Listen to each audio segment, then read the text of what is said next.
कौन बनेगा नेता। नगर निगम के चुनाव पास आने वाले थे। पूरे कानपुर शहर में टिकट को लेकर मारामारी शुरू थी, लेकिन सबसे ज्यादा चर्चा में वार्ड नंबर 40 की सीट थी। वो इसलिए क्योंकि इस बार वहां की सीट महिला के लिए आरक्षित थी। अब सवाल ये था कि चुनाव लड़ेगा कौन। इससे पहले ठाकुर साहब वहां से पार्षद थे और इस बार उन्होंने अपनी पत्नी सीमा ठाकुर को टिकट दिलवाई और ठाकुर साहब की शान के कारण सीमा जी ने 20,000 वोटों से चुनाव जीत लिया। अरे बधाई हो सीमा भाभी, अब तो आप वार्ड की पार्षद बन गई हैं।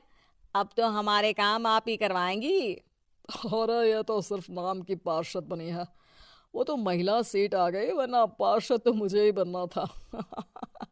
अब भले ही चेहरा इसका होगा लेकिन पावर तो मेरी ही होगी। अरे वाह भाई साहब, क्या दिमाग लगाया है आपने भी। आइए आप लोग, खाना लगा दिया है सबके लिए। सीमा जी पार्षद बन चुकी थीं, फिर भी उनकी एक ना चलती। सारे काम ठाकुर साहब खुद ही संभाल लेते और जहां जरूरत पड़ती वहां सीमा जी का अंगूठा लगवा लेते। सीमा जी ज्यादा पढ़ी लिखी भी नहीं थी। एक दिन ठाकुर साहब और सीमा एक प्रोग्राम में जाते हैं। अरे ठाकुर साहब, आप आ गए। ओहो, पार्षद मैडम भी आ गई हैं। स्वागत है आप दोनों का। लगता है हमारे पार्षद फंड का सही इस्तेमाल हो रहा है। चलिए अब उद्घाटन करते हैं। ये लीजिए ठाकुर साहब कैची, आप ही सबसे पहले प्रवेश कीजिए। सब लोग आगे निकल जाते हैं और सीमा जी पार्षद होने के बावजूद भी पीछे खड़ी रह जाती हैं। वो देखती हैं कि वेलकम बोर्ड पर उनका नाम है, लेकिन महिला होने के कारण कोई उनका सम्मान नहीं कर रहा।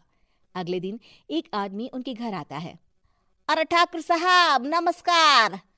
कल ना हम नोटिस किए कि हमारा घर तो अवैध है और नगर निगम वाले उसे तोड़ने आ रहे हैं। अरे कुछ कीजिए ना ठाकुर साहब। देखो भाई, मैं तो ज्यादा कुछ कर नहीं सकता, पर अगर तुम सबकी जेब गर्म कर दो तो कुछ हो सकता है। कुल मिलाकर 4 लाख लगेंगे। अरे 4 लाख ठाकुर साहब? अरे भाई, मैं अपने लिए नहीं मांग रहा हूँ। दरोगा है, इंजीनियर बाबू है, बड़े साहब है, सबको देना पड़ता है ना थोड़ा थोड़ा।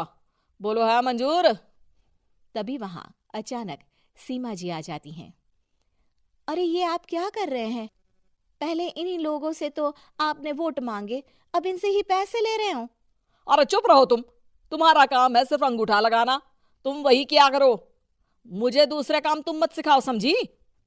और तुम ना जाओ, अब पैसे लेकर आओ, वरना जेसीबी किसी भी वक्त आती होगी। सब कुछ ऐसे ही चलते रहता है। एक दिन सीमा जी और ठाकुर साहब को एक लोकल मीटिंग में बुलाया जाता है। वहां पर कई और अधिकारी लोग भी मौजूद रहते हैं। अब मैं चाहूंगा कि ठाकुर साहब हमारे बीच 2 शब्द कहें।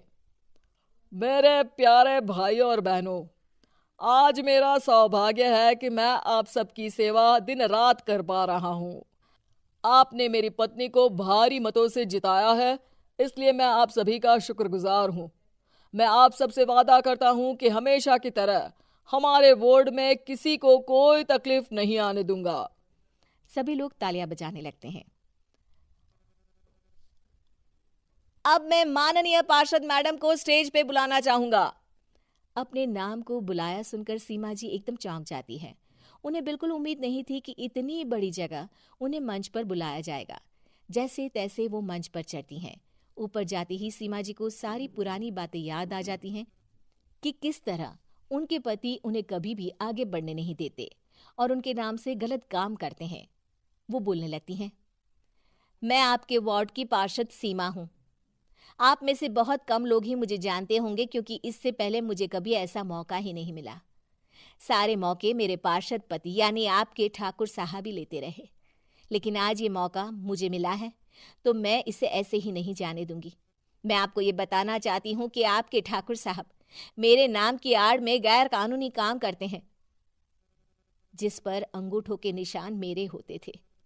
इसीलिए मैं अपनी गलती मानती हूँ और आज अपने पद से इस्तीफा देती हूँ, ताकि आगे से कोई गलत काम ना हो पाए।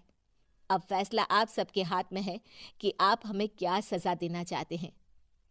सीमा जी की बातें सुनकर ठाकुर साहब के चेहरे का रंग उड़ जाता है और वो शर्म से मुंह नीचा करके वहां से चले जाते हैं और पद से इस्तीफा देकर ही सही सीमा जी अपने आप में आत्मविश्वास महसूस करती हैं।